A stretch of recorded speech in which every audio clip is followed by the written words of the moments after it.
My name is Sergeant Rick Schiff. I'm an 11-year veteran of the San Francisco Police Department. I hold the department's highest Medal of Honor for bravery. That used to mean a lot more to me than it does now. What I'd like to talk to you about today is my now 7-year-old daughter. This is an identical twin. Her sister is now dead. Her sister, when she was 4 years old, Kristen, developed a highly malignant brain tumor that had spread throughout her spine and her brain. The doctors told us that we had really two options: take her home, let her die, or bring her in for massive dosages of chemo and radiation simultaneously. In either event, she was going to die. They were quite certain of that, and very quickly. Believing her only chance to be the standard route, we gave her the chemo and radiation. It burned her skull so bad she had second-degree burns and her hair never came back.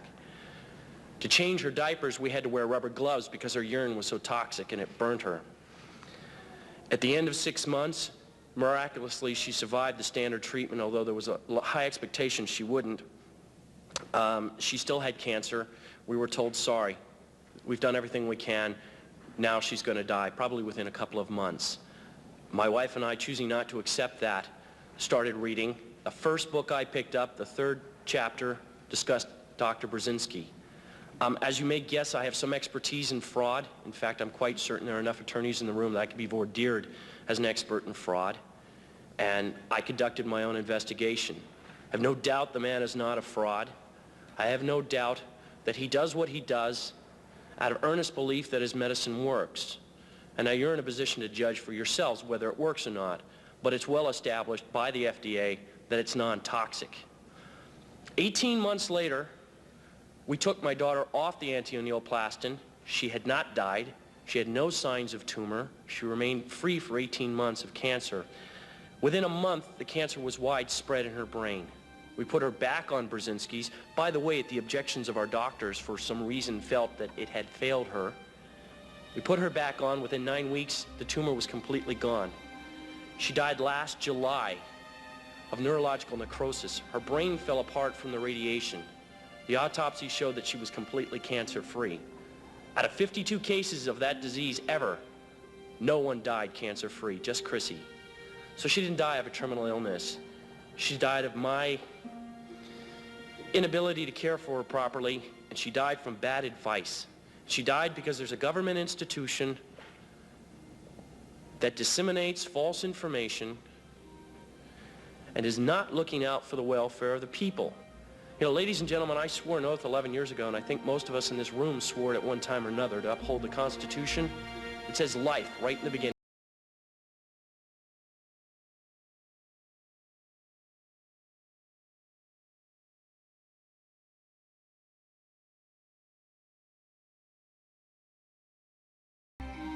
I first heard of Dr. Brzezinski back in the late 1980s when he was in a battle with the Texas Medical Board and the FDA regarding his innovative approach to cancer.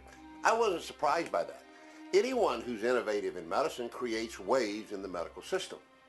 However, in his case, I was continually surprised that they didn't put him out of business. I kept hearing about him.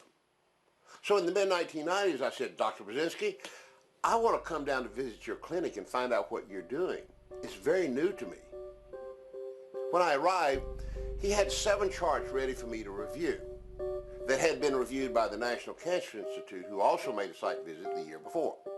The National Cancer Institute reported that these 7 patients were either in complete remission or there was substantial improvement. I was astounded. Dr. Brzezinski had MRIs of brain tumors known to be almost universally fatal that had simply disappeared. It was obvious to me that Dr. Brzezinski had made the most important discovery in cancer treatment ever. It's what we have been looking for. A Polish native named Stanislaw Brzezinski attended Lublin Medical University, where he graduated first in his class at age 24, and then received his PhD in biochemistry the following year. While undergoing his research to acquire his PhD, Dr. Brzezinski made a profound discovery. He found a strain of peptides in human blood and urine that had never before been recorded in biomedical research. As his curiosity in these peptides evolved, he made another profound observation. People who were inflicted with cancer seemed to lack these newly discovered peptides in both their blood and urine, while those who were healthy and free of cancer appeared to have an abundance of these peptides. Dr. Brzezinski theorized that if he could somehow provide a way to chemically extract these peptides from the blood and urine of healthy donors and administer these peptides to those with cancer, perhaps it could be useful in treating the disease.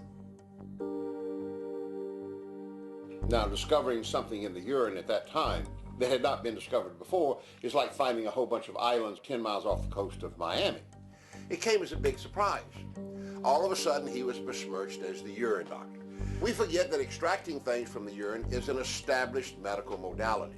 Tens of millions of women have been swallowing extracts of horse urine, Premarin, for decades. But all of a sudden, it was abhorrent to our sensitivities.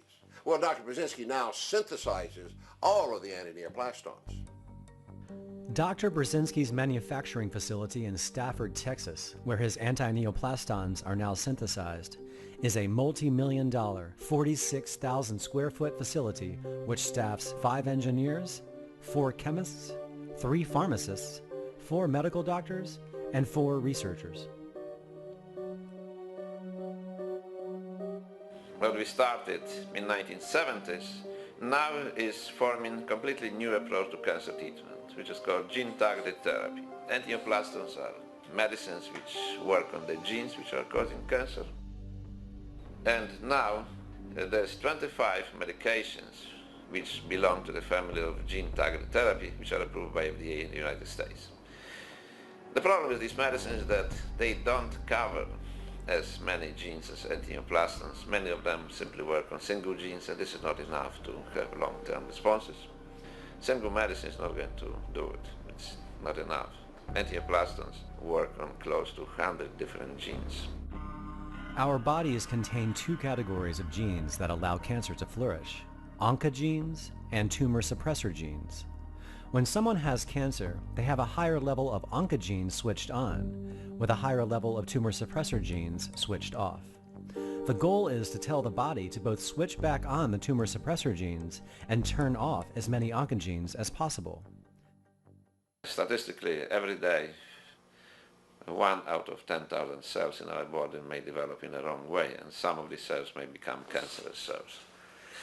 But why we don't develop cancer, all of us, is because we have protective system, we have antineoplastons who will immediately force these malignant cells to die by working on the genes, by turning on genes which fight cancer, turning off the genes which promote cancer.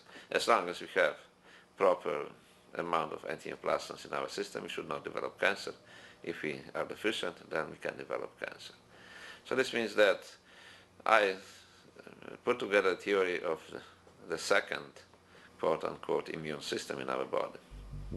Today, Dr. Brzezinski is permitted by the FDA to treat cancer patients using antineoplastons in FDA-approved clinical trials. Since brain cancer is one of the most difficult types of cancer to treat, he places a heavy focus on brain cancer in his clinical trials. On May 15th of 2000, I was diagnosed with an inoperable stage 3 anaplastic astrocytoma brain tumor. Following my diagnosis, I was told that I had 6 to 18 months to live. So I met with oncologists here in Los Angeles and in San Francisco, and they were telling me at that time, the oncologist told me that the protocol for me would be to do Temodar, which is a chemotherapy, followed by a course of radiation. I asked them what that treatment would get me, and they said maybe 5 years. Maybe 5 years of life. So of course I asked what would happen after 5 years if I get to that 5 years, and they said, well, we'll see what's available at that time, meaning I would perpetually be on a course of treatment. Didn't sound good enough for me. Also at that time I'd heard about Dr. Brzezinski in Houston, and I found out about Dr. Brzezinski through a friend of mine, but I met with a prominent neurosurgeon here who wrote off Dr. Brzezinski. I mean, he told me point blank that antineoplastons don't work. Dr. Brzezinski's treatment really sounded right to me. So I started on his treatment on June 6th of 2000. In December of 2000, all that was left of the tumor was scar tissue. And again, this was confirmed through an MRI. In October of 2001, I stopped antineoplastin therapy altogether. I've had annual MRIs since that time, so over the course of the last 8 years, annual MRIs have confirmed all that's left of the tumor is scar tissue, and I've been off of treatment for that entire time. So Dr. Brzezinski cured me of a brain tumor. If we review Jody Fenton's medical records, who was known at this time as Jody Gold before she was married in 2005, it shows she underwent an MRI at St. John's Medical Center in Los Angeles on May 11th of 2000, where they found a 2-centimeter mass which they suspected was cancer. The pathology department at St. John's performed a biopsy 4 days later and confirmed that she did indeed have a malignant brain tumor. Ordinarily, the FDA requires that anyone who wishes to be a part of Dr. Brzezinski's trials must first have already undergone chemotherapy and radiation and failed. However, since Jody's tumor was so aggressive and her prognosis severely grim, she managed to get special exception status to be placed into this trial without undergoing any other prior treatment whatsoever.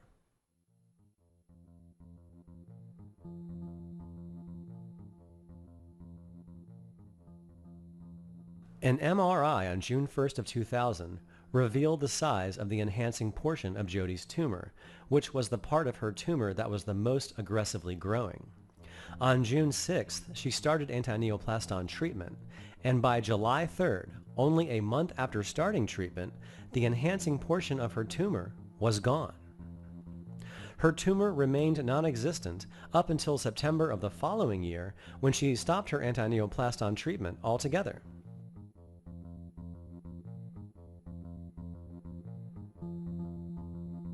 It's one thing to be shown a single anecdotal case with this type of brain tumor, and it's another to simply compare clinical trial data of inoperable anaplastic astrocytoma patients treated with toxic radiation and chemotherapy versus clinical trial data using only Dr. Brzezinski's non-toxic antineoplastin therapy.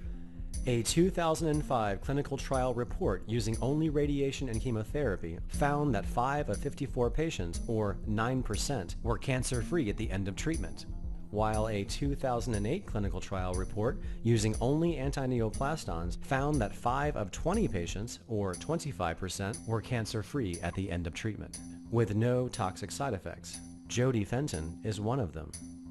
If Jody Fenton had undergone the therapies originally prescribed to her, her life would have been very different. Now she is alive, well, and prospering. It's as if she had a bacterial infection and Dr. Brzezinski treated it with antibiotics. 4 years after my diagnosis, I had run into one of the neuro-oncologists that I met with and told him that I had gone to Dr. Brzezinski and I was cured, and he kind of wrote it off. I was very excited to tell him that I was cured, and he really burst my bubble about it, so it was somewhat depressing for me. Another doctor that I have, when I told him I had an anaplastic astrocytoma, he was very excited. He's like, bleep, bleep, bleep, I can't believe this is you, because do you know what the prognosis for this is? And I said, yes. And he's like, I can't believe you survived this, and he was very excited for me. Now, if you're ever going to go into cancer treatment, you do not want to go into childhood brain tumors, because childhood brain tumors, by and large, are 100% fatal. This would be the worst class of cancers to treat. But he began getting enormous success. Arguably the worst type of cancer is inoperable brainstem glioma. Usually it involves brain of children, and unfortunately there's very little what can be done. Radiation is the only treatment which can be used to slow down the progress. So that's the type of tumor for which there's no curative treatment, no chemotherapy which is approved, and numerous clinical trials were performed but failed in the past. So we selected this type of tumor because we would like to prove the point beyond any doubt that this type of cancer can be cured by the use of antineoplastons. And we already have proof that it can be cured. She was diagnosed in March of '96. She was 11. and pretty much just started having really bad double vision is how we discovered it. Went to the eye doctor, and that's when they did the MRI and discovered it was a brainstem glioma. And they explained that hers was diffuse, where it was like the healthy tissue and the cancerous tissue were swirled together. So of course surgery wasn't an option. And with the radiation they suggested, her prognosis was probably going to be about 8 to 18 months. The thing is, with the radiation, what it would do to you, from what I understood, was they would shoot the beam through your ears, and the beam would burn your healthy and your cancerous cells inside or outside in. So all your hair around your ears would be gone, never grow back. Your ears would become deformed and burnt. You would become deaf because you couldn't hear. It would also destroy your pituitary gland, which is the gland that helps you grow as you hit puberty. Yeah, she was 11 at the time, and that was a real concern I had. And it'd make you stay in an 11-year-old body. And basically in the end you'd become in a vegetated state where you couldn't take care of yourself, which wasn't a very good quality of life. Because my big concern was with the oncologist originally that we were dealing with was, you know, how it was going to affect her development, and when she started to enter the teenage years, starting a period and growing and developing, and he just looked at me and he said, well, frankly, Mrs. Russell, she's not going to live that long. What she would have to go through in those extra months, that would be horrible. I wouldn't want to go through it. Why do it? You're handed a death sentence anyway. So what was the point of the radiation? You know, you have to say, okay, modern medicine doesn't have an answer. Let's find our own. Jessica Russell's brainstem glioma was confirmed by an MRI in Springfield, Missouri, and the Children's Hospital of St. Louis, Missouri.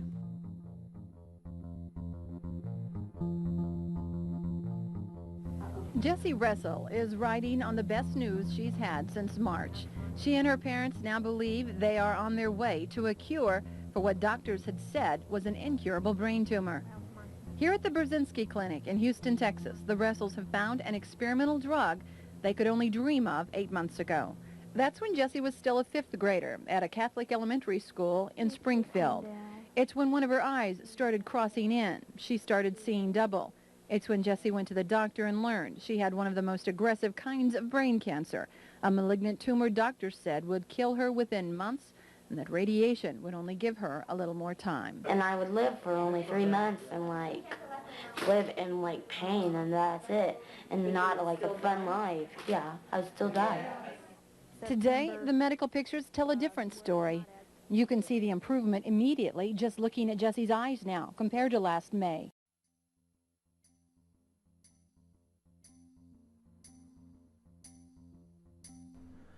An MRI on May 7th of 1996 revealed the size of the enhancing portion of Jessica's tumor. 1 month into starting anti-neoplaston treatment, her tumor disappeared. However, given the aggressive nature of this type of tumor, it quickly returned in August and remained until November, in which time Dr. Brzezinski doubled her anti-neoplaston dosage until her tumor went away in December, only to return again in January of 1997, stayed around until April, and finally disappeared in May of 1997, 1 year after starting anti-neoplaston treatment.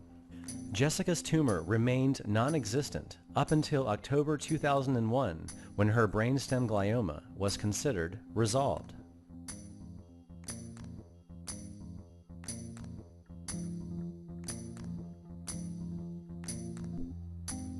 There were very few doctors that you would tell them you were seeing Brzezinski that would be kind of encouraging and positive with you. Most of them, they would hear the name Brzezinski and they wouldn't want to deal with you because they were afraid.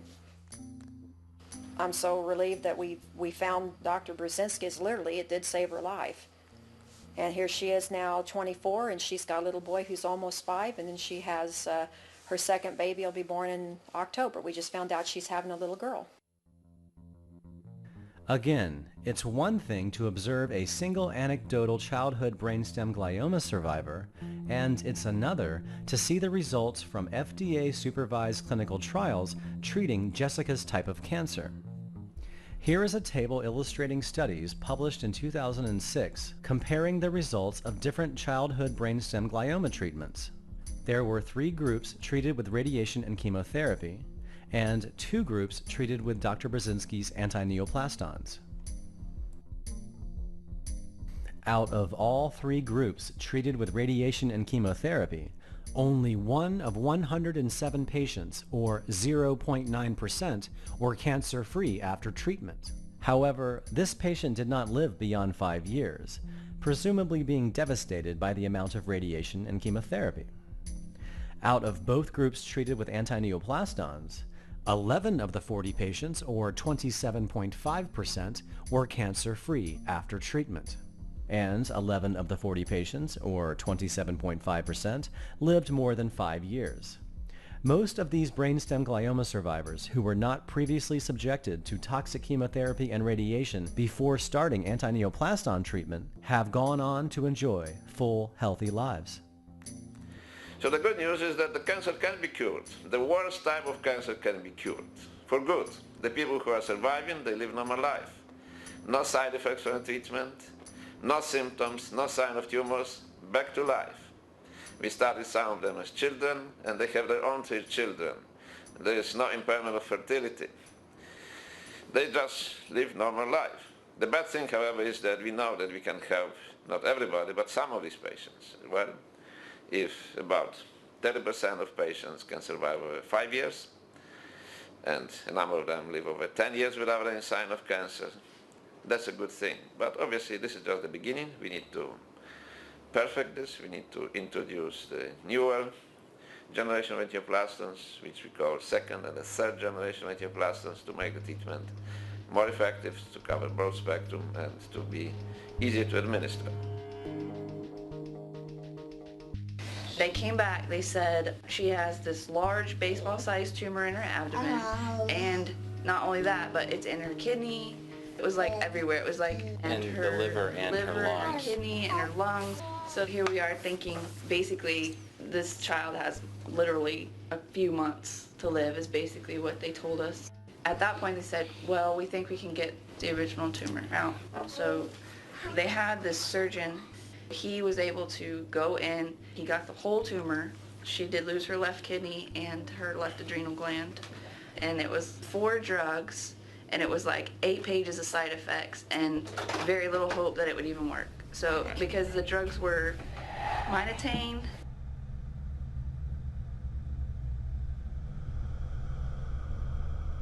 doxorubicin,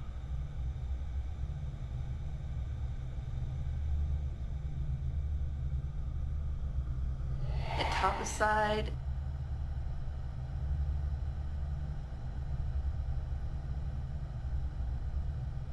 and cisplatin.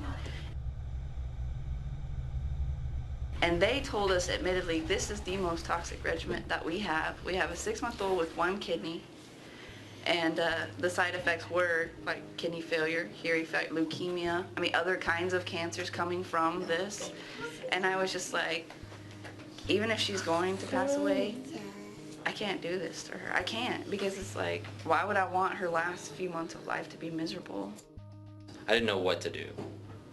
I just knew that I didn't want to put her through all that intense high-dose chemo and miss out on what might be the last bit of time that we have with her, because I had talked to my uncle.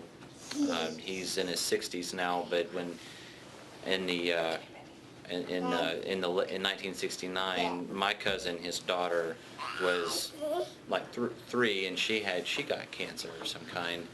And he told me about what that was like in that time, and they just kept giving her more chemo and more chemo and more chemo, and then finally we had this long, several-hour conversation one day, and he told me, I asked him, because I had prepared myself, was trying to prepare myself, I said, what is it like when a doctor tells you, that's it, I can't do anymore? And my uncle Ray told me that for the last few weeks of my cousin's life, They they celebrated Christmas once a week. And they had a Christmas and a birthday once a week until that was it. And I was putting myself in his shoes, and I was thinking, I was just thinking that I couldn't watch my daughter wither away, and that if I wanted to be, at least I wanted whatever time I had to be happy as could be anyway, and not, I don't know, not just watch her wither away from chemo that's not doing any good anymore. We had actually asked the endocrinologist at MD Anderson about Dr. Brzezinski, and he told us he was a quack and that there was no evidence that worked. But at that point it was like, well, yours doesn't really work either.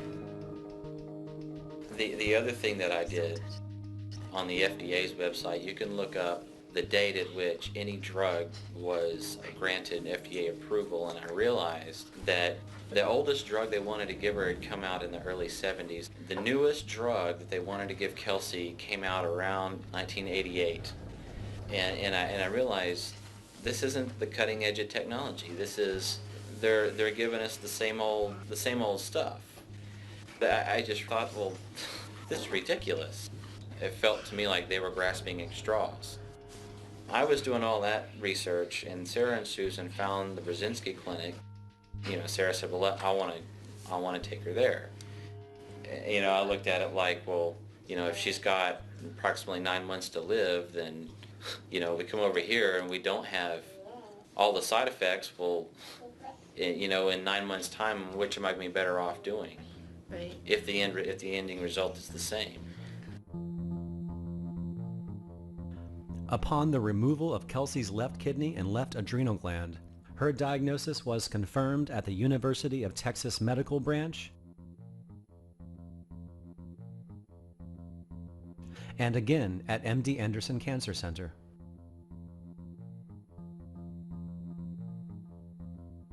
Where, a month later, MD Anderson also confirmed that Kelsey's cancer had spread to her lungs. After desperately researching Kelsey's situation, her family decided to decline all chemotherapy treatments offered by MD Anderson and instead enroll Kelsey into one of Dr. Brzezinski's clinical trials. By this time, Kelsey's cancer had also spread into her liver.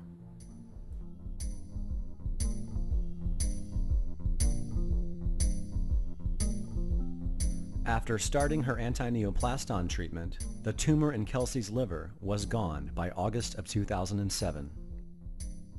CT scans of her chest revealed 6 tumors in her lungs at the start of treatment. One by one, the tumors in Kelsey's lungs began to go away.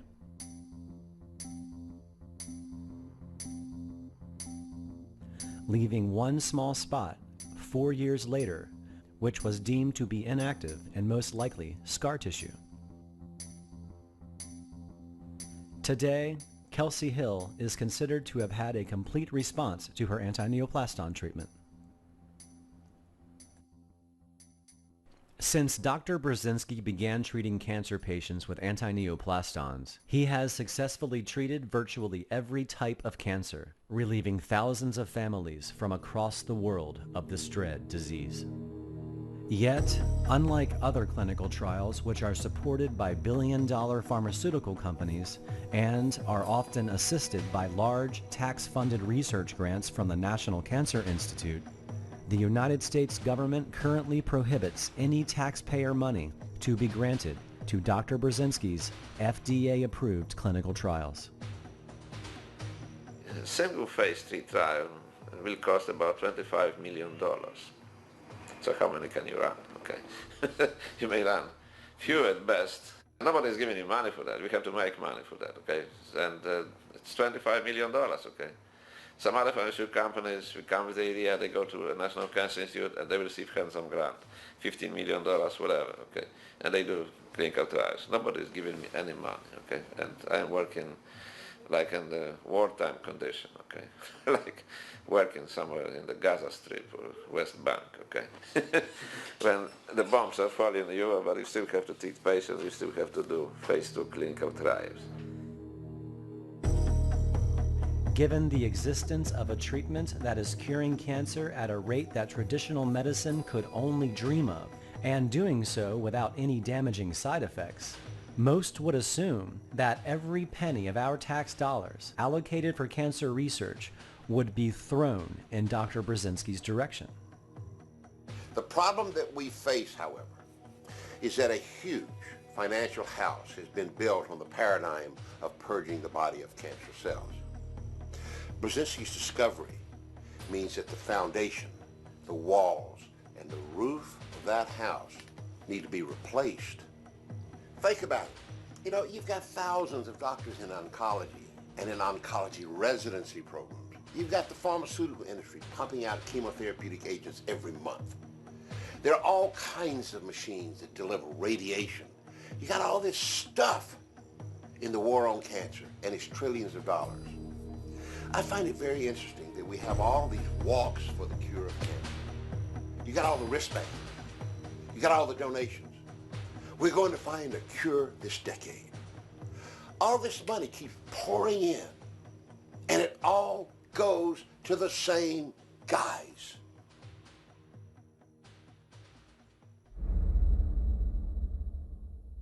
The pharmaceutical industry is arguably the most profitable industry on our planet, with its profits being triple that of all of the Fortune 500 companies.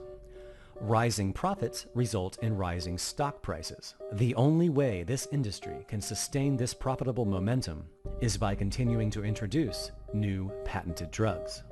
And since the pharmaceutical industry relies on the FDA as its gatekeeper to introduce these new drugs, it's in their best interest to ensure the FDA remains as compliant as possible. And since the FDA is also an office of the United States government, it's in the government's best interest to preserve one of its most powerful industries. The former editor-in-chief of the New England Journal of Medicine, Dr. Marcia Angel, has been very outspoken with the idea that it's time to take the Food and Drug Administration back from the drug companies. In 1992, Congress put the fox in the chicken coop. It passed the Prescription Drug User Fee Act, which authorizes drug companies to pay user fees to the FDA for each brand name drug considered for approval. The User Fee Act put the FDA on the payroll of the industry it regulates, and it has drastically changed the way it operates. The part of the agency that reviews new drugs now gets more than half of its money from the pharmaceutical industry. The FDA's coziness with industry is underscored by the composition of its 18 advisory committees, outside experts who help evaluate drugs. Incredibly, many of these advisors work as consultants for drug companies. The FDA behaves as though the pharmaceutical industry is its user, not the public. In 2010, the fee revenue paid by the pharmaceutical industry to the FDA has risen to over $500 million annually. Pharma now pays over $1.4 million per application for most cancer drugs submitted to the FDA to ensure a timely approval. It's important to understand that neither Congress or the FDA had requested this new fee structure to occur. Instead, pharma itself went to Congress and imposed these new fees onto the FDA, in essence, purchasing the FDA's Drug Evaluation Department from both the government and the public. In a 2007 health policy report sponsored by Pfizer supporting the renewal of these user fees, they revealed that the median review time for priority drugs, those for serious life-threatening diseases that lack satisfactory treatments such as cancer, was sped up from 21 months in 1993 to 6 months in 2004. Dozens of cancer therapies have been reviewed and approved within 3 or 4 months. Meanwhile, Dr. Brzezinski, his patients, and other supporting scientists have made every conceivable effort to get the FDA, and thus the government, to cooperate in the research, review, and approval of anti-neoplastons since 1977.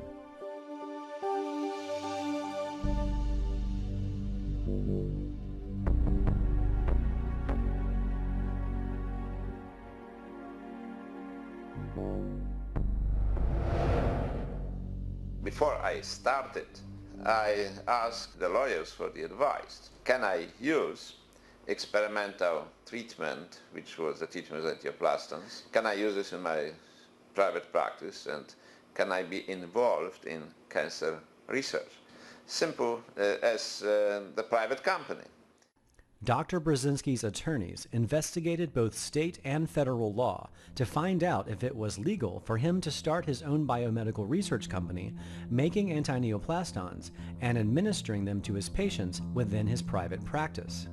They found that according to both the Texas state and federal law, the use of any drug or new drug can be used to meet the immediate needs of the patients of a licensed doctor, particularly when there is no other available option for them. The law stated that such activity was not governed at the time by the Texas Food, Drug, and Cosmetic Act and is not otherwise unlawful under the laws of the state of Texas. However, Dr. Brzezinski would not be legally allowed to introduce or deliver antineoplastons into interstate commerce, which means he had to keep his activities only within the state of Texas to avoid breaking any federal laws. As long as he did this, his actions were not within the regulatory authority of the FDA. However, once word began to spread that Dr. Brzezinski was successfully treating what was once considered terminal incurable cancer patients, people began traveling from all over the country to receive antineoplaston treatment. For a long time I didn't have any contact with Texas Board of Medical Examiners until around 1984. Some of my patients told me that they were approached by the agents sent to them from Texas Board of Medical Examiners, who were trying to convince them to file complaints against me. So this was shocking to me. And what is surprising, that they were using the state money, they were using taxpayers' money to travel long distance, like from Houston to California, to convince our patients who were in California to file complaints against me. This was completely irrational. But nothing else happened at the time until I met, by coincidence, the vice president of MD Anderson Cancer Center, Dr. Hickey, who informed me that I will have problems this time with Texas Board of Medical Examiners. And obviously the problems began. And I was called to Texas Board of Medical Examiners. They began investigating me.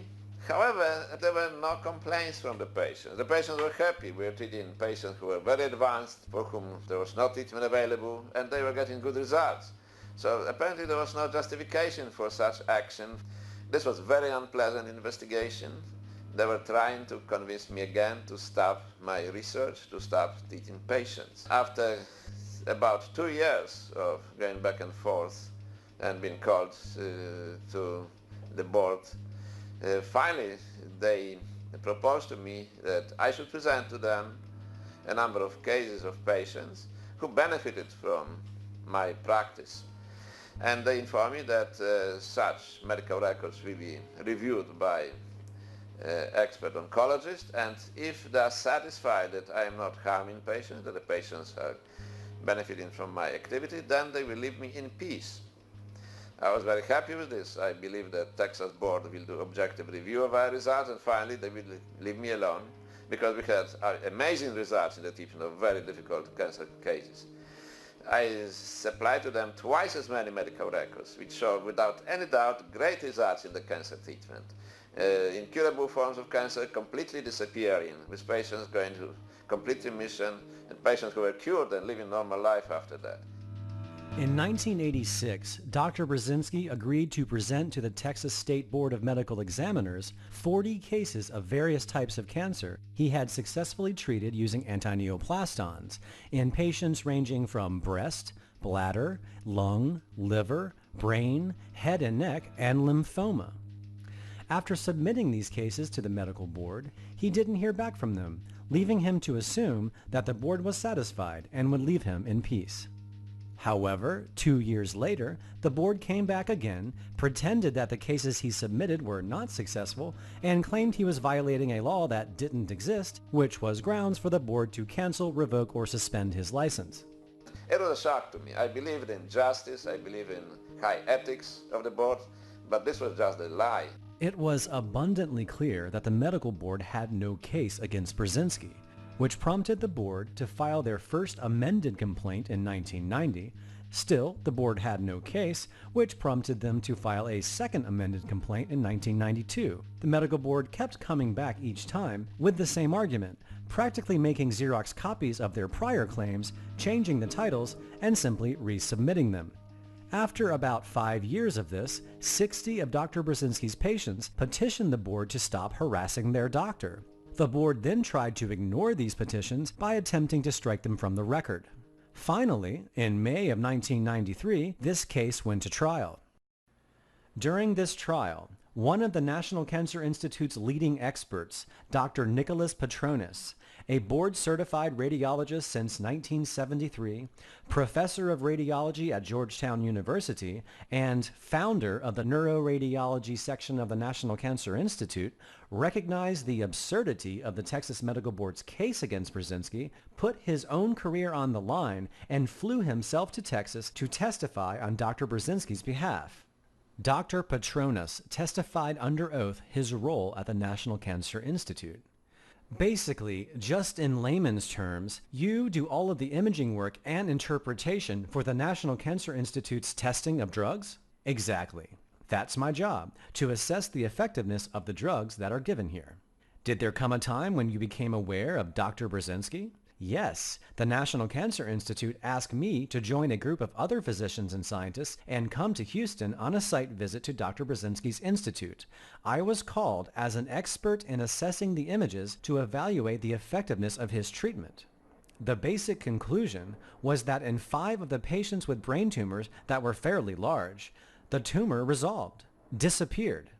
And that's part of what you do at the hospital, is to evaluate treatments on brain cancer patients? Well, since I am the neuroradiologist, I see all brain tumors, and I see a large volume of them. You testified that 5 of the patients had their tumors resolved. They all disappeared. Disappeared. Can you give us some kind of context of that? How often does that happen? Just by spontaneous remission? I am not aware that spontaneous remission occurs. The available treatments only rarely produce results like that. The only medication, the only treatment which I think is a last resort, is radiation therapy. Conventional chemotherapy provides very little, nothing basically. So when this happens, it is very rare. In these cases, all of Brzezinski's patients had already failed radiation. What happens with these patients who failed radiation with brain cancer? That's it. They die. You are saying that if someone has already failed radiation, that there's not much else? Nothing to offer. Exactly. And there's nothing that you can do at the National Cancer Institute? Nothing we can do. Not at this present time. What about these 5 patients? How come they lived?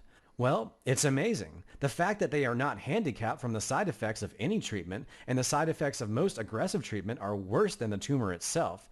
So these particular individuals not only survived, but they didn't have major side effects. So I think it's impressive and unbelievable. How many times have you seen this in your experience? How often does this happen? I don't. I have not seen it at any time. Now, let me ask you your opinion or advice. Based on what you have seen, what would happen? Let's say, for some reason, Dr. Brzezinski's brain tumor patients can't get his medicine anymore and have to go off treatment. What's going to happen to them? Objection, Your Honor, not relevant. I think it is relevant. That's really the issue we are advocating in this case. Overruled. I think these patients will die. Not surprisingly, the judge ruled in Dr. Brzezinski's favor, finding that the medical board did not introduce any evidence at the hearing that antineoplastons are not safe and effective, nor did they introduce any competent or substantial evidence at the hearing that antineoplastons are not generally recognized by experts qualified by scientific training and experience to evaluate their safety and effectiveness. And as far as the law goes, it does not apply to a licensed physician who manufactures his own medications and solely uses it on his own patients in the state of Texas. Now, most would think that at this point the Texas Medical Board would stop wasting their time, Brzezinski's time, terminal cancer patients' time, and the taxpayers' money pursuing a case they knew they couldn't win. Well, think again. The state of Texas wants Houston doctor Stanislaw Brzezinski to stop treating his patients with drugs he produces at his own pharmaceutical plant. The drugs called anti-neoplastons are non-toxic compounds of proteins and amino acids, often lacking in cancer patients. Even though the state of Texas acknowledges that the drugs may be helping some who are terminally ill, the state says the drugs shouldn't be used. This is the State Board of Medical Examiners, which licenses doctors in Texas. This is the agency challenging Dr. Brzezinski in court. One judge has already told the board members that they don't have a case. All of this nonsense which is going now should disappear, because they should realize that I am right, okay? They're fighting losing battle. I am saving human lives, and if they put me out of business, the people will die. This is the brain of an 8-year-old boy with a huge tumor most thought would kill him. He used Dr. Brzezinski's drug. Images of his skull taken 6 years later show the tumor has almost disappeared. Dr. Bruce Cohen is the director of neurologic oncology at the prestigious Cleveland Clinic. The only explanation is that it shrunk because of the therapy Paul has received. He confirmed Dr. Brzezinski's results on Paul. 7 years that we've had Paul, and he's been healthy, and I owe it to this man. And there's no way that I'd ever be able to thank him enough for what he's done for us. Today, that boy, Paul Michaels, and his anxious family sit in the courtroom with other patients. Undeterred by the 1993 ruling, the Texas Medical Board took Dr. Brzezinski to a higher district court. Of course, this time, they knew they couldn't raise any issues about whether or not his treatment was effective. The Texas State Board of Medical Examiners, which has fought to suspend Dr. Brzezinski's license because his treatments have never been approved, says, quote, the efficacy of anti-neoplastons in the treatment of human cancers is not of issue in these proceedings. It takes a bureaucrat to come up with that idea, because a layman, that would really be the question. Well, Dr. Brzezinski has won his latest round in court. The medical examiner's order was reversed, but that is not expected to be the end of his trouble with the state of Texas.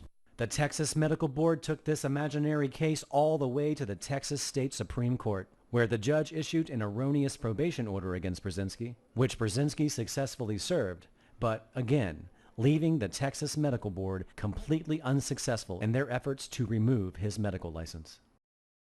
So, if efficacy was not an issue, and Dr. Brzezinski wasn't breaking any laws, then why would the Texas Medical Board continue on with this empty pursuit? Well, it was eventually realized, even by the mainstream press, that the Food and Drug Administration had been pressuring the Texas Medical Board to continue trying to take away Dr. Brzezinski's medical license. For this story, we wanted to talk to the FDA about its policies and procedures. The agency did agree to talk to us on background where it wouldn't be quoted, but it repeatedly refused our requests for on-camera interviews.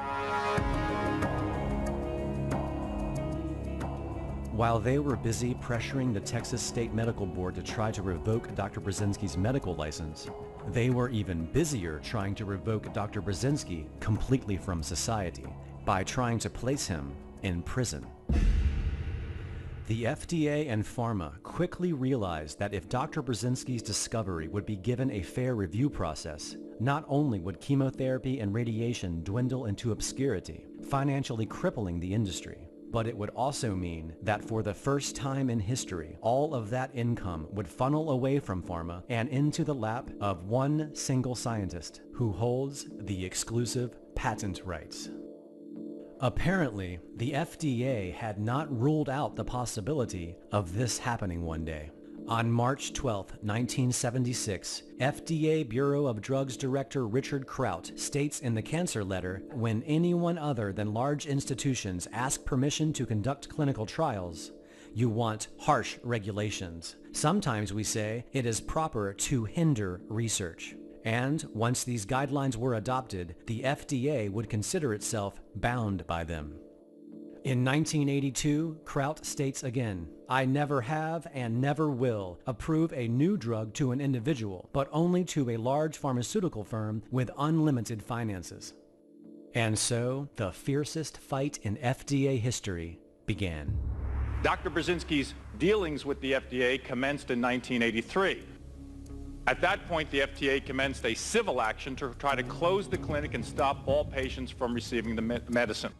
Before the judge in this case had announced her ruling, the FDA sent her a letter warning her in advance if this court declines to grant the injunction sought by the government, thus permitting continued manufacture and distribution of anti-neoplastones, the government would then be obliged to pursue other less efficient remedies, such as actions for seizure, also known as raiding his clinic and home, and condemnation of the drugs, also known as a propaganda campaign, or criminal prosecution of individuals, also known as throwing Dr. Brzezinski in prison. Regardless of these threats from the FDA, the judge in the case basically said that he can treat anybody he wants in Texas, but he can't ship his medicine in interstate commerce.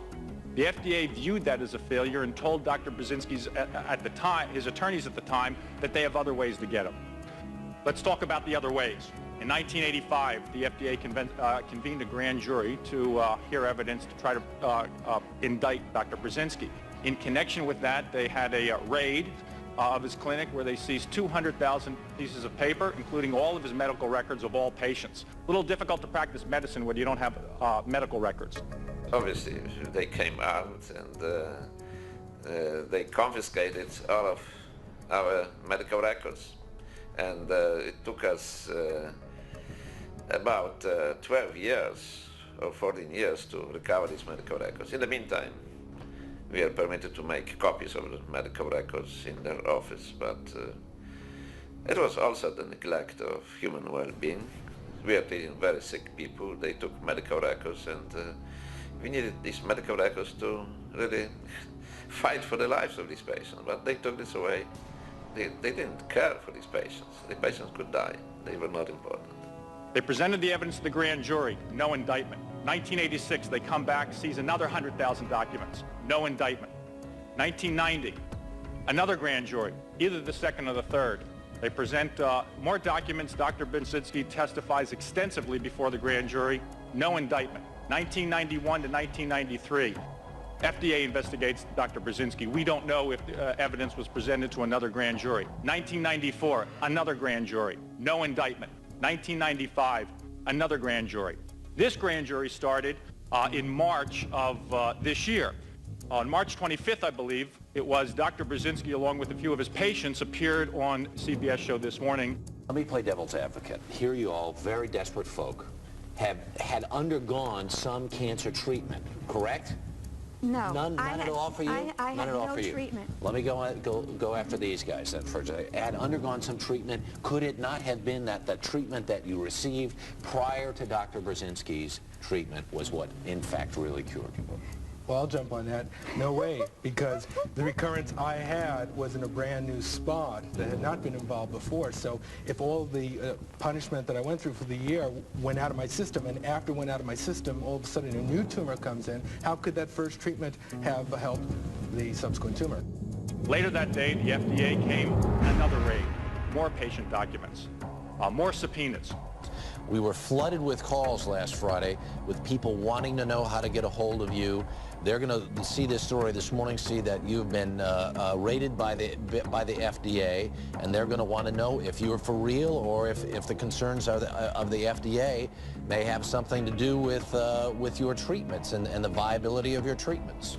Well, I don't think, let me jump in here. I don't think there's really an issue, as I mentioned, regarding the safety of the drug, and the FDA isn't contending at this point that the drug doesn't work. The only issue is that according to the FDA, it has not been proven by controlled clinical trials. So at least in terms of safety, the FDA isn't saying that it's not safe, and the FDA isn't even saying that it doesn't work.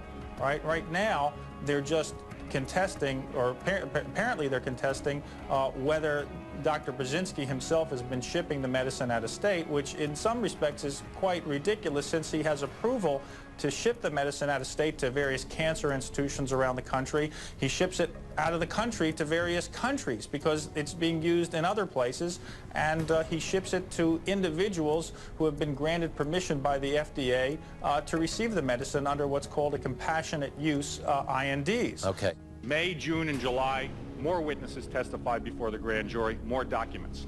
So we've had now 4, 5, or 6 grand juries. Let me talk about the subpoena practices. Most recently, the FDA has now subpoenaed the medical records of every patient who has gone on TV and told their story about Dr. Brzezinski. We'll let the committee judge what they think of that. We talk about dissemination of false information by the FDA. 1985, FDA tells anyone who calls and inquiring about Dr. Brzezinski that he's being criminally investigated. When the judge on the case found out about that, he issued a cease and desist and a strong reprimand against that. The FDA now has refined this tactic. Instead of waiting for people to call up the FDA, what they've done is subpoena all the records from Dr. Brzezinski about his business associates and all the researchers around the world, and there are many of them who are researching anti-neoplastons, his therapy. Now what they're doing is systematically contacting everyone who does business with him, who may do business with him, and telling about the grand jury investigation, subpoenaing documents. I believe that they're doing this in order to make the FDA, to make it more difficult for him to do business. I'd like the following questions to be asked the FDA. How much money have they spent in the last 10 years to try to put Dr. Brzezinski out of business? How many documents can they subpoena, and how many more grand juries does he have to go to? And why can't patients who have advanced cancer seek the medical treatment of their choice? Upon the commencement of the FDA's 1995 grand jury against Dr. Brzezinski, an oversight and investigation subcommittee was organized by Congressman Joe Barton in an attempt to intervene in the FDA's relentless harassment of Dr. Brzezinski and his patients. In my opinion, you have every right to use the investigative authority and the judicial resources of the federal government through the Justice Department to convene a grand jury. That's very appropriate. The first time, perhaps even the second time. It becomes questionable the third time, the fourth time, and the fifth time.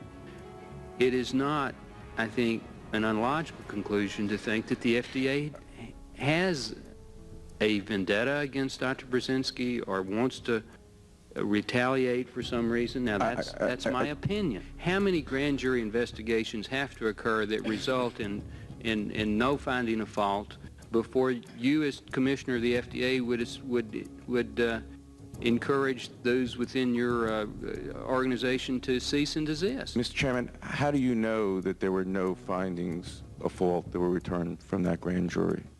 There have been no indictments returned. Mr. Chairman, I asked counsel to comment, but I don't think those are the same. As a matter of law, those are the same things. I'm baffled by the splitting of hairs here, but I'm just trying to understand the exchange between the witness and the chairman. What I understood the chairman to say is that there have been 4 grand juries convened?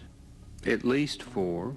I just am left then with a rather strong inference that if you convene 4 separate grand juries and there's no indictment returned, notwithstanding that prosecutors tell us always that it's possible to indict a ham sandwich, that probably there's not much there. Dozens of Dr. Brzezinski's patients who had traveled to Washington, D.C. from all corners of the United States stood up and expressed their outrage with the FDA and Commissioner David Kessler. The FDA has made a list and decided who can live and who will die. I guess I didn't make that list. I've had no chemotherapy.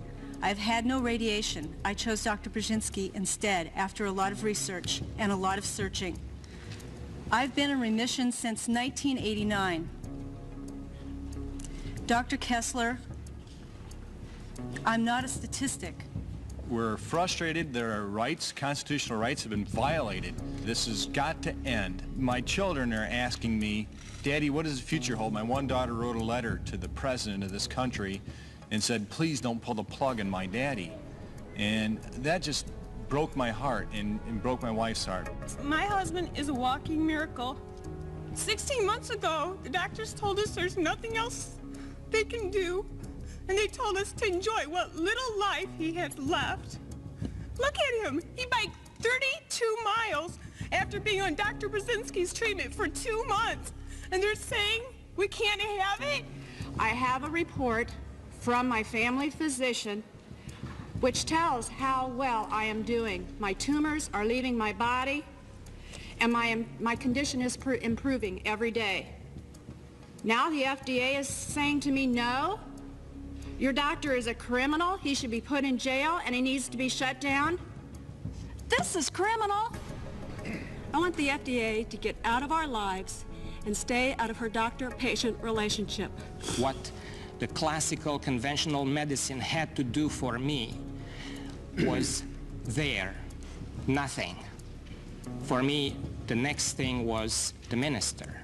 I did not want to undergo chemotherapy, which I had a new name for, chemotherapy, or any type of radiation.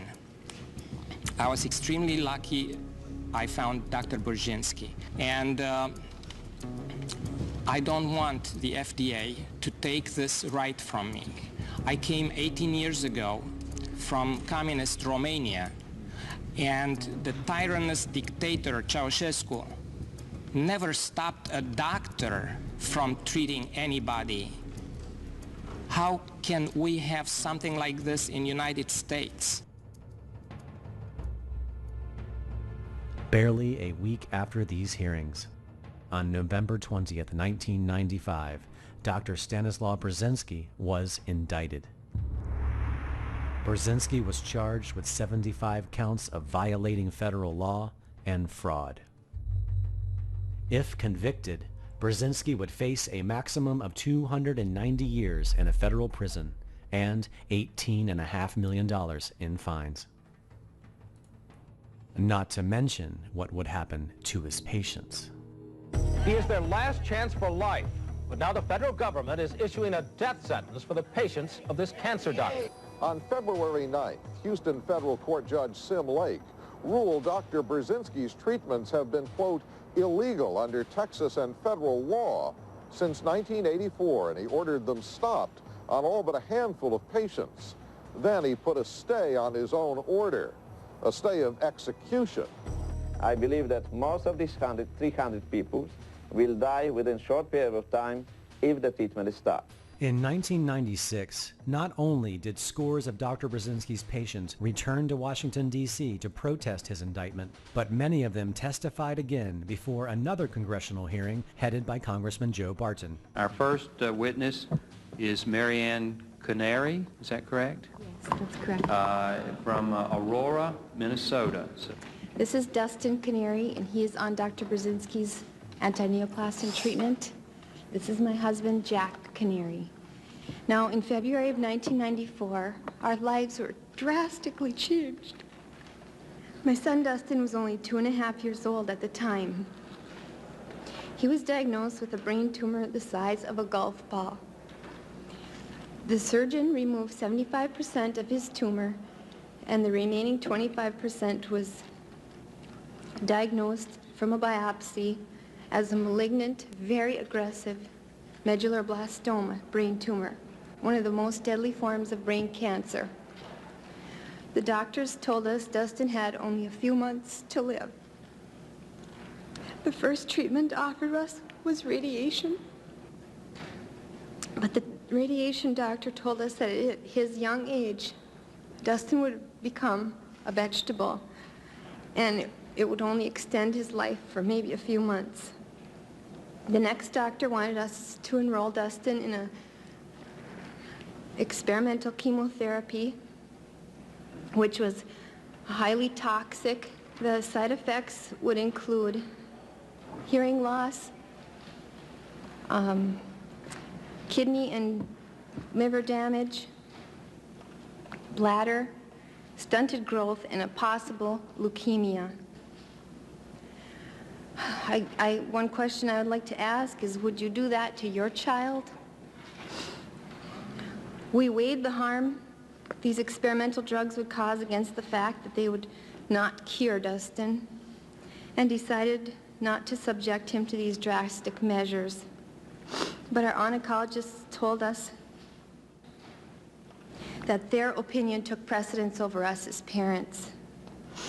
This put added stress to the already stressful situation we were in. In April of 1994, we visited Dr. Stanislaw Burzynski in Houston. Dr. Burzynski made us no promises, but said that he often had very good results with brain tumors, At worst, it would not hurt Dustin, and it offered the best hope and a longer quality of life. An MRI 6 weeks after we started Dr. Brzezinski's treatment revealed no tumor. We were very overjoyed. Dustin continued anti-neoplastin therapy, and 1 year later, a tumor 1 inch by 1 inch in size was found on the MRI. That would be April of 1995. Dr. Brzezinski immediately raised Dustin's dose of anti-neoplastins. There were still no harsh side effects at all. The next MRI in September of 1995 revealed that the tumor had almost disappeared again. To this day, it has not reappeared. If you look at Dustin right now,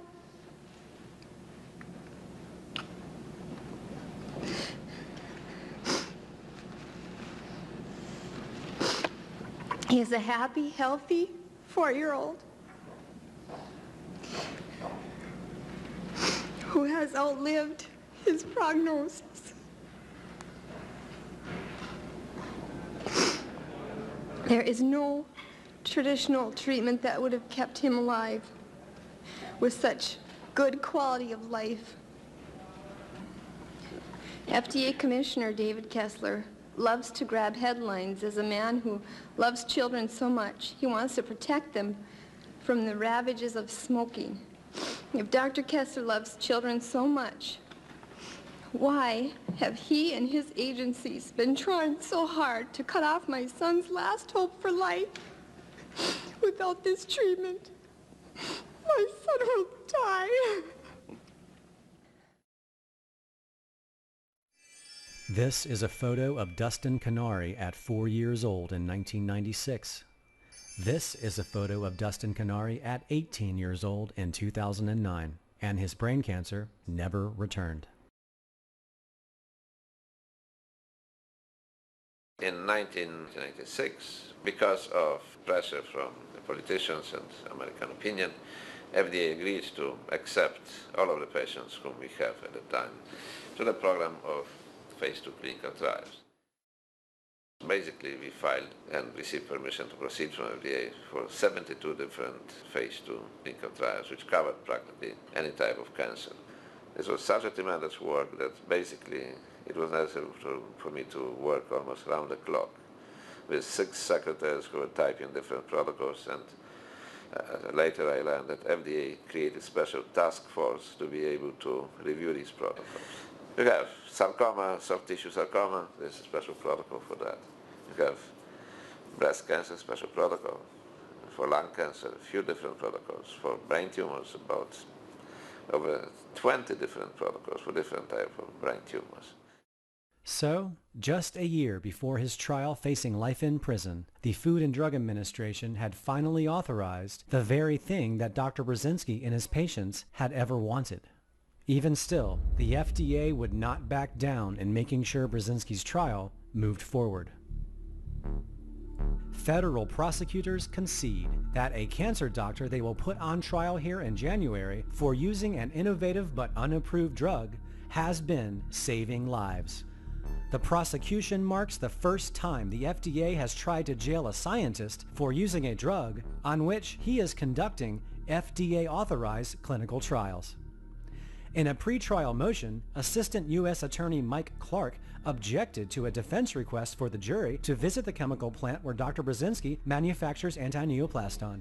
The jury visit request is a thinly veiled effort to expose the jury to the specter of Dr. Brzezinski in his act of saving lives. Whether anti-neoplaston does or does not work is not an issue, and the jury should not be asked to decide the question. He added that if the issue comes up at trial, it would be an irrelevant, emotional, prejudicial, and misleading concern. The issue of whether anti-neoplastons work may not even come up during the trial. The judge says that's not relevant, but the defense contends that's exactly the point, that what was done in developing the drug and administering it was done to save lives. This trial cost the American taxpayer $60 million, while costing Dr. Brzezinski over $2.2 million. $700,000 of Brzezinski's legal defense was raised primarily by Dr. Julian Whitaker through his newsletter, Health and Healing. After Dr. Whitaker wrote of the plight and injustice being done to Dr. Brzezinski, his readers sent in close to 18,000 checks in small donations for Brzezinski's legal defense. The trial is expected to last about 2 months. The jury will then decide whether Brzezinski is a fraud or a medical pioneer. On March 4th, 1997, due to a deadlocked jury, the judge declared a mistrial. And after saying the government had not presented sufficient evidence, he ordered that Dr. Brzezinski be acquitted of nearly half of the 75 counts. You voted to acquit? To acquit, absolutely. Not guilty. Not guilty. I voted for acquittal. I voted my mind and my heart. I do not believe that Dr. Brzezinski is a criminal. And I had voted to acquit. But the FDA was still not backing down. They took Dr. Brzezinski to trial again. Though, after apparently accepting the absurdity of their case, on May 19th, the FDA suddenly dropped 40 of the 41 remaining charges. The FDA's facade in trying to convince the world that Brzezinski was a criminal was completely unraveling. Even the jurors who voted not guilty in the first case took time off of work to join the patient's protest in front of the courthouse during the second case. I am appalled at the Food and Drug Administration and their actions. We are here today basically to protest the witch hunt that's going on by the FDA. We have to stick together and really support these patients that are suffering, not only health-wise, but having to come down here to make a stand against the FDA. Please don't waste my money abusing the system to make sure that you maintain your power. The jury spent about 3 hours deliberating this house of cards, leaving Brzezinski acquitted of the final charge. Every one of Dr. Brzezinski's patients now, every future Brzezinski patient is and will be on a clinical trial. There are many patients who would like to testify in our behalf and convince the jury and the judge that without the treatment they will die. But the judge did not admit any statements which could show that the treatment is effective. The judge did not allow the jury to visit our facility where we produce medicine. They were trying to keep it away from the jury. If this information will be presented to the jurors, then this trial would be finished very quickly. And that's what the jurors told us, because after the trial we talked to the jurors, and they were shocked that such information about the treatment, which is saving the life of a patient, was not presented to them. And I was sick listening to the lies of prosecutors from U.S. attorneys. It was not necessary for them to do it. They could tell the truth. They represented the biggest power, but they still were doing this all the time. So they were trying to do it a sneaky way. And that's what is horrible, okay? That's what should be exposed, because I think the United States deserves better.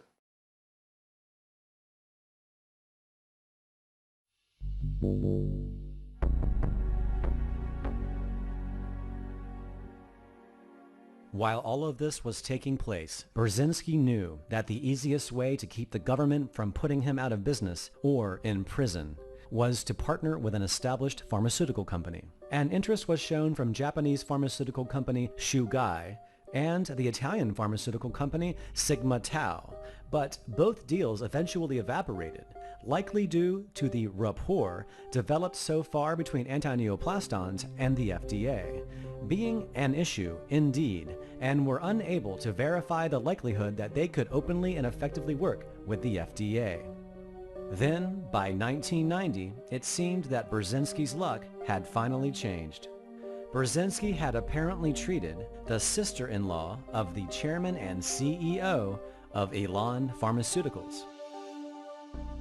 Elan enthusiastically drafted a letter of intent stating they would aggressively pursue the filing of necessary protocols with the Food and Drug Administration for approval and marketing of anti-neoplastons as quickly as possible.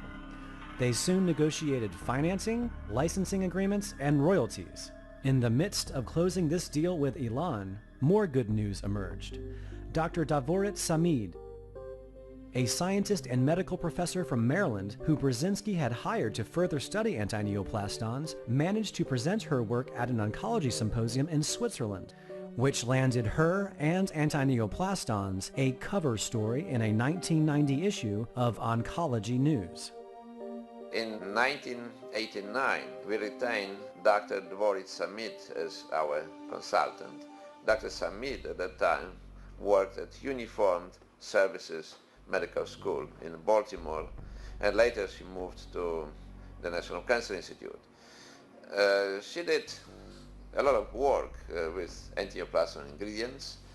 Unfortunately, when the pharmaceutical company entered the picture, such as Elan Pharmaceutical, our consultant, Dr. Samid, became too close. She really became consultant for Elan Pharmaceutical, and she was working with Elan from this time. And suddenly, Elan Pharmaceuticals terminated their licensing agreement, stating Elan has significant doubt as to whether the active substances comprising of anti-neoplastons have patent protection, thereby rendering an agreement meaningless. Anti-neoplastons are not just one chemical. You have different ingredients in anti-neoplastons, okay? One of these ingredients was known, and before we discovered that this is metabolite of anti-neoplaston, and was known and was available before, okay? So when we patented our invention, our lawyers told us, look, you can't patent this particular ingredient because it was known before, okay? So let's list it in your patent, but don't patent this because you'll never get patent for that, okay? But this is the least important ingredient of anti-neoplastons. While this was an odd turn of events, more good news continued to pour in. It was in October 1991 when Dr. Nicholas Petronas led the National Cancer Institute on their site visit, the very same site visit Dr. Petronas would later base his testimony when defending Brzezinski against the Texas Medical Board. This site visit not only confirmed that anti-neoplastons were curing what was previously considered incurable brain cancer, but it garnered their interest in conducting a confirmatory trial under Division of Cancer Treatment sponsorship at the National Cancer Institute. These trials involved most of their top experts, including Dr. Michael Friedman, the Associate Director of the Cancer Therapy Evaluation Program. In a memo addressed to his director, Dr. Friedman wrote, "I thought you would be interested in this. Anti-neoplastons deserve a closer look. It turns out that the agents are well-defined, pure chemical entities. The human brain tumor responses are real." The National Cancer Institute's decision network then convened and gave the green light to conduct government-sponsored clinical trials of anti-neoplastons. Initially, everybody was very excited about it. Everybody would like to proceed. The people who reviewed our results, the experts from the NCI, they did a very good job. They were critical, of course, but they were also highly complimentary for the way we treat patients and the results we got, okay? So it looks like everything should open and we move forward. Suddenly, everything came to the stop. And then we found that a few months later, Elan received permission to do clinical trials with this particular ingredient, okay? Ours was pushed back for something like 4 years, and then Elan was allowed to proceed with this one suddenly. When Elan terminated their business deal with Brzezinski, they went behind his back, recruited Dr. Davorit Samid, and partnered with the National Cancer Institute, where Dr. Samid soon became a section chief.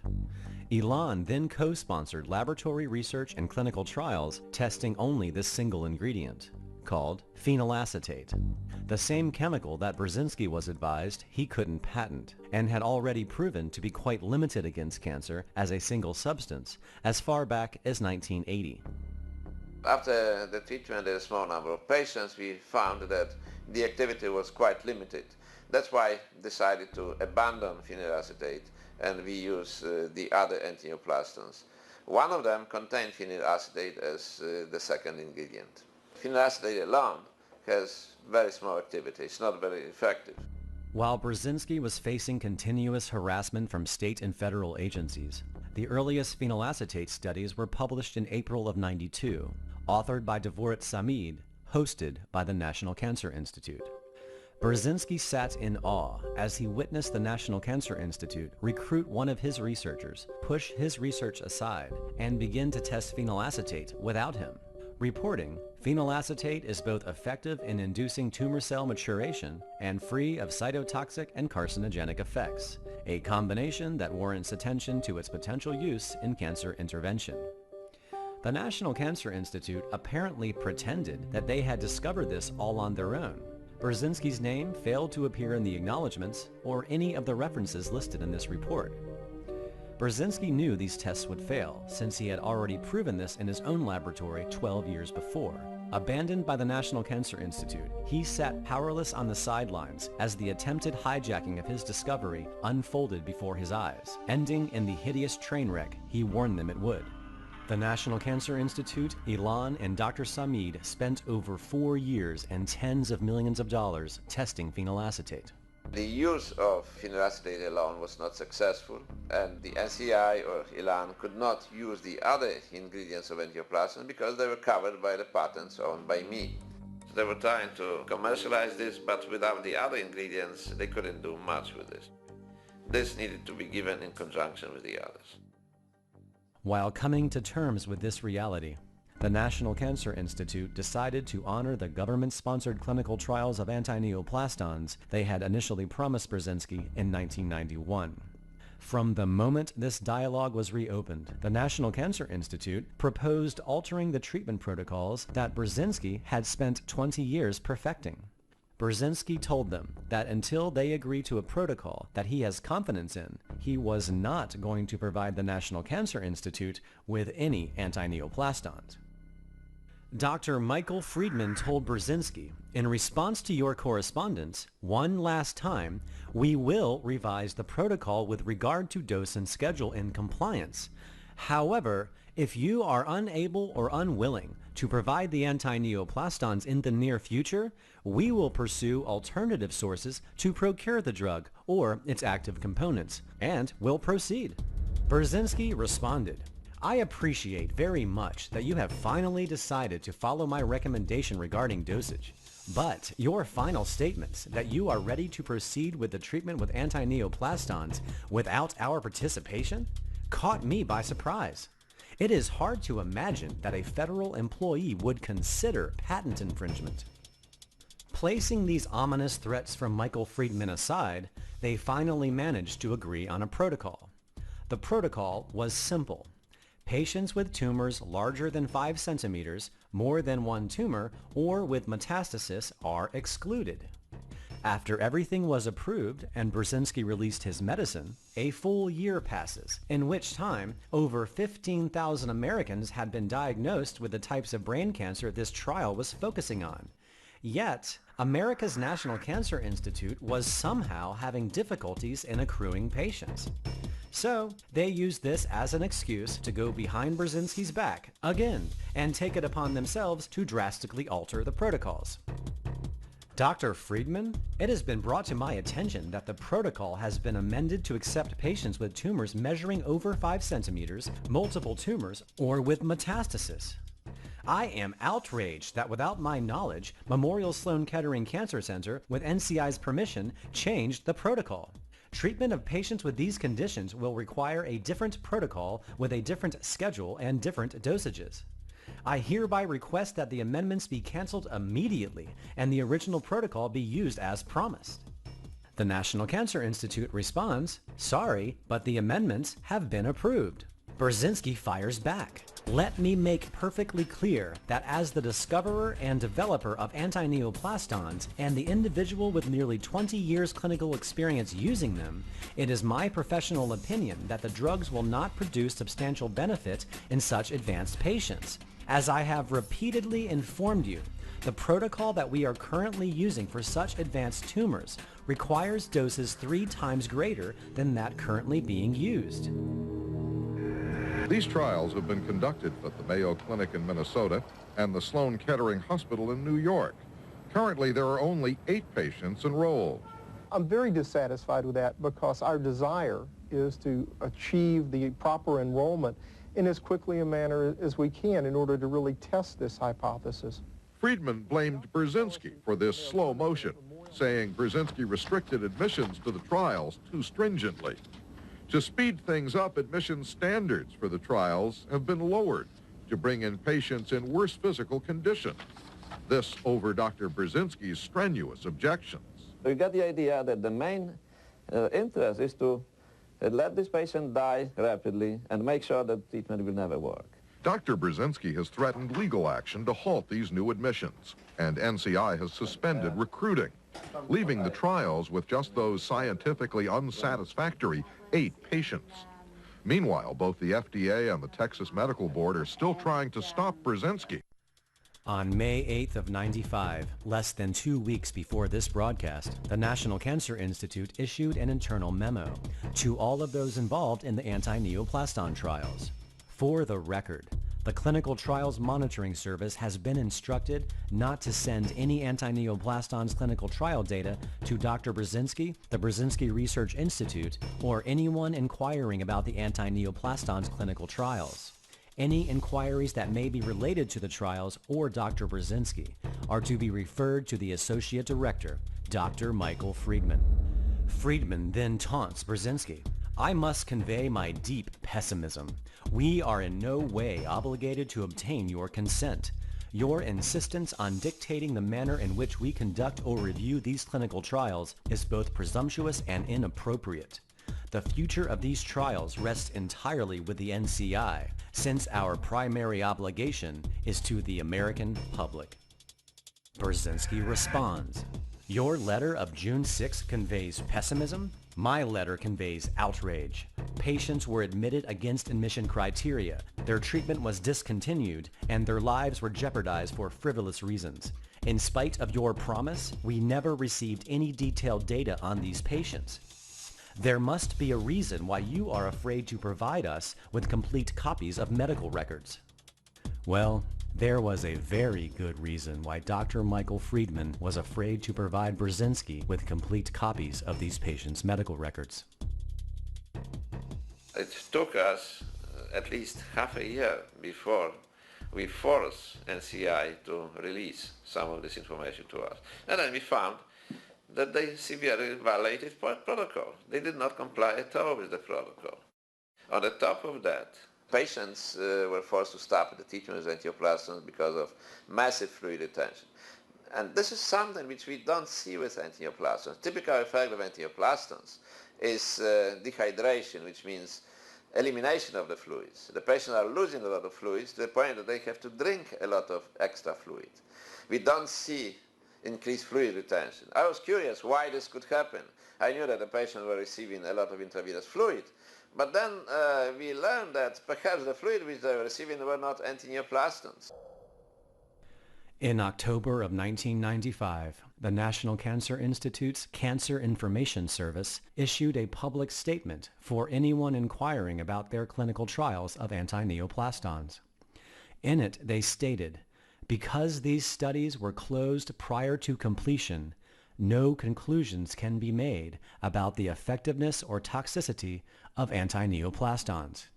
To their credit, and according to the scientific standards set by the National Cancer Institute, this was indeed the truth.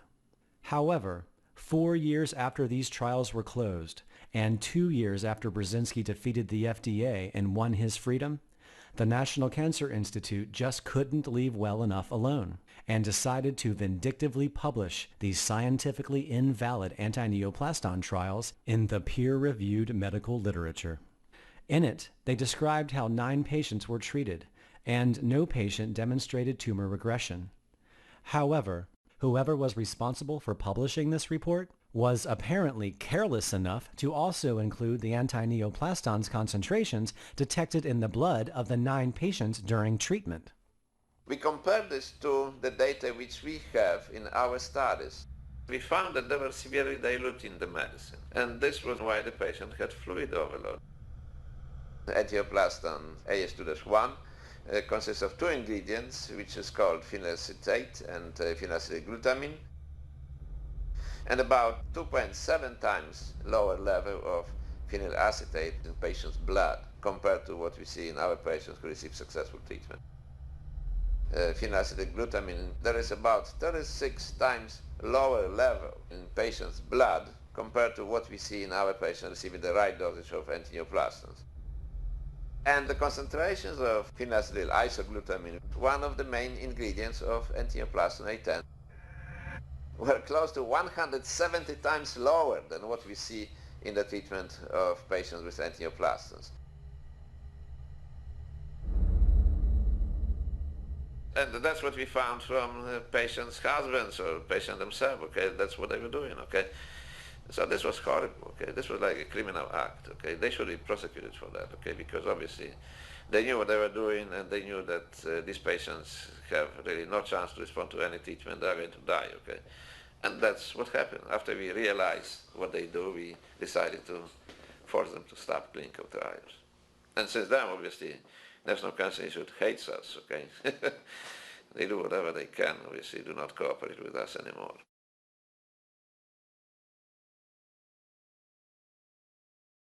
Most of us would assume that with any story such as this, surely there's another side to it. Our story is no exception. After the National Cancer Institute intentionally violated all protocols of their own anti-neoplaston trials, and after all state and federal agencies had failed in their 14-year campaign to remove Brzezinski from society, after all of the dust settled, a profound truth began to emerge. It was October 4th, 1991, that America's National Cancer Institute hosted their site visit to Brzezinski's clinic and verified for themselves that anti-tumor activity was documented by the use of anti-neoplastons. 17 days later, on October 21st, 1991, the United States of America, as represented by the Department of Health and Human Services, and Dr. Davorit Samid filed a patent for anti-neoplastons AS2-1. They even had the audacity to include Brzezinski as a reference. The invention described herein may be manufactured, used, and licensed by or for the government for governmental purposes. At the time, Brzezinski had no idea this had happened, but did have his suspicions when they began to openly test phenylacetate without him, and the National Cancer Institute knew it. In an April '93 NCI memo distributed to those involved with Brzezinski, they state their concerns. Political issues are a real concern. Congressman Bedell is concerned we are taking the anti-neoplastons away from Brzezinski. Brzezinski has patent on anti-neoplastons. Since phenylacetic acid, or phenylacetate, may be the active component in anti-neoplastons, our involvement has become an issue. 5 months later, the United States of America and Dr. Davorit Samid file their second extended patent on anti-neoplastons. And guess who else was in it? In March of the following year, America files its most extensive updated anti-neoplaston patent to date, spanning 111 pages. 7 months later, they file a fourth one. June 6, 1995, the United States government has a field day filing their 5th, 6th, 7th, and 8th extended patent on anti-neoplastons. The following day, America files its 9th, 10th, and 11th extended anti-neoplaston patent. And a couple of months after the 11th patent was filed, Dr. Michael Friedman leaves his position at the National Cancer Institute and becomes Deputy Commissioner of Operations for the Food and Drug Administration, working directly under Dr. David Kessler. And by November of that year, After a decade of failed grand juries, the United States of America's Food and Drug Administration finally manages to indict Dr. Brzezinski. 1 month into America's criminal trial against Brzezinski, America's first patent on anti-neoplaston AS2-1 is approved. A month after America fails in their second trial against Brzezinski, their second and third anti-neoplaston patents are approved. Over the course of the next 3 years, the United States Patent Office approves all 11 copycat patents on anti-neoplastons AS2-1. And as we know, all of this was done based on the fact that the United States, which is National Institute of Health, together with pharmaceutical company, which is Elan Pharmaceuticals, was trying simply to steal my invention. That's what they wanted, okay? It's not that we had successful visit from the National Cancer Institute in which they determined that this treatment works great, and they decided that we should go through phase 2 clinical trials, which will be sponsored by them. No. This gave the idea of some higher-ups at FDA to conspire with pharmaceutical company so that they can steal the invention from me and get it because it was good, okay? So that's the whole story, okay? And they knew that if I be still free, they won't be able to do it. Because they knew that if I would sue them, they would have a chance in court because we have our patents before, okay? So that's why the attempts from them to wipe me out financially, to put me to prison, to attack me from every possible angle, FDA, which is federal government, state government, to be able to steal my invention, okay? That's the real thing from the National Cancer Institute and Elan Pharmaceutical. They failed. We survived and we moved forward. These patents are full of useful information. Aside from noticing their blatant infringement, compositions and methods for treating and preventing cancer using the distribution of anti-neoplastons AS2-1's ingredients, they enthusiastically state the neoplastic conditions treatable by this method include neuroblastoma, leukemia, myelodysplasia, acute glioma, prostate cancer, breast cancer, melanoma, lung cancer, medulloblastoma, and lymphoma, to name a few. They also point out how anti-neoplastons can also be used as a cancer preventative. However, the most revealing piece of information found in these patents is where they state current approaches to combat cancer rely primarily on the use of chemicals and radiation, which are themselves carcinogenic and may promote recurrences and the development of metastatic disease. Let's read that one again, shall we? Current approaches to combat cancer rely primarily on the use of chemicals and radiation, which are themselves carcinogenic and may promote recurrences and the development of metastatic disease. Now, how could the U.S. Patent Office be corrupted to the point that they issue patents on medical therapies that had already been patented and issue them to someone who had nothing to do with their discovery or use? How could that happen?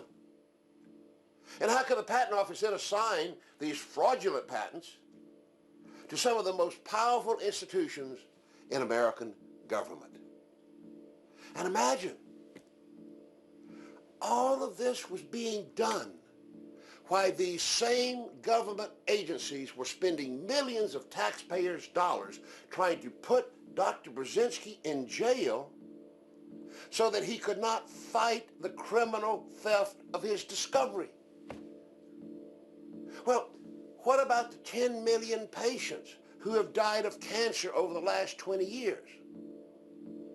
The majority of them could have been saved if the government had not blocked the therapy that they knew could save them. The entire approach is totally wrong. It's based on microscopic diagnosis of cancer, which is about 160 years old. Without really looking what is causing cancer, without looking for genetic signature of the cancer. The technology in this area is developing, but it's available today. If somebody would like to use it, he can have at least some idea what is the best to use for this patient. But the doctors are uniformly resistant against it. They don't want to hear about it. They just use the medicine which they, combination medicine which they learn by heart, and they know that that's what they should use for everybody, okay? Terrible waste of the resources, terrible waste of human lives, because in the meantime these patients obviously will not respond, and they could respond if they would be given good medicine. Terrible waste of resources from the large insurance company, and they will obviously pay for very expensive regimens which are going to fail. But at the same time, when you try to select what is the best medicine for this patient based on genetic signature, they may not pay you, because they say, no, this medicine is not yet FDA approved, and it shouldn't be used, okay? Totalitarian approach. Everybody is the same, everybody should receive the same medical regimen. And don't you dare to look for somebody as individual, treat everybody the same way. It's good for pharmaceutical companies because they will make billions of dollars. Good for doctors who don't want to learn much because they need to learn medicine by heart, and they can use the same thing all over again for a number of years. But of course, bad news for patients who are going to have adverse reactions, and very few of them will have real good results. That's a problem. True progress in medicine has always, without exception, been violently resisted by medical authorities who cling to the beliefs of their time. In 1840, Ignaz Semmelweis, an Austrian obstetrician, noted that over 20%, that's 1 out of 5, women giving birth in the hospital died 4 to 6 days later of puerperal fever. These women were then autopsied in the basement of the hospital, and the doctors who performed these autopsies wore no gloves. Can you imagine that? Believe it or not, they then would leave the autopsy room and go straight to the delivery room to assist other births without even washing their hands. Then Dr. Semmelweis's good friend and fellow physician accidentally cut his finger while he was doing an autopsy.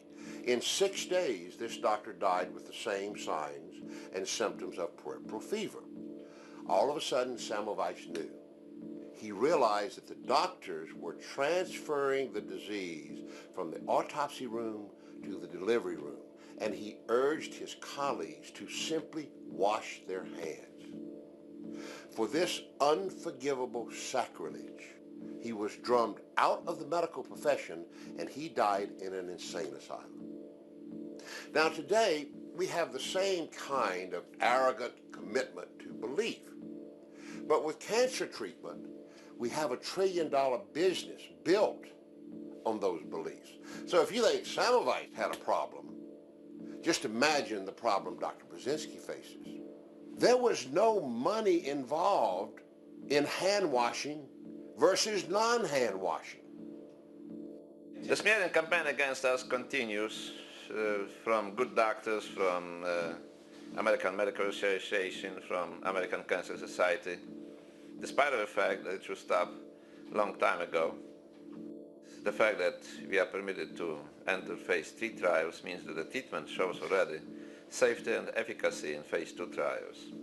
This means that at this moment we should receive overwhelming support instead of being harassed as we are so far.